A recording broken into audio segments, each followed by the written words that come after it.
Alors, pour ça, je voulais noter quelques lignes de mon parcours financier. C'est pas parce que je veux étaler ce que j'ai fait, mais ça permet d'avoir un exemple concret que je vous partage. Vous avez la file du temps. Donc, en 2009, j'ai débuté mon activité de kiné, comme je vous disais précédemment. Et dès le départ, j'ai été conseillé par un gestionnaire en patrimoine. Et j'ai fait, dès le premier mois d'exercice, j'ai fait un placement sous assurance vie, sur un Madelin, sur des livrets A. Parce que j'avais une stratégie, j'avais un objectif, c'est-à-dire, je voulais créer un apport pour acquérir ma résidence principale, ce que j'ai fait en 2012. Et puis ensuite, j'ai voulu développer mon patrimoine, donc j'ai fait un investissement locatif en 2015.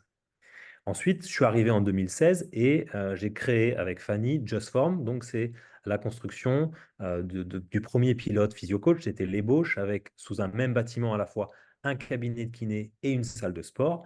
Et je me suis servi pour pouvoir avoir l'apport pour acheter le terrain et construire le bâtiment de ce que j'avais réussi à capitaliser depuis 2009 pour pouvoir avoir cet apport, pour avoir le prêt suffisant. Parce que ma stratégie, c'était d'acquérir un bâtiment professionnel où j'allais pouvoir développer mon activité principale de soins, mais aussi une activité complémentaire avec une grande partie qui pourrait se gérer en autonomie.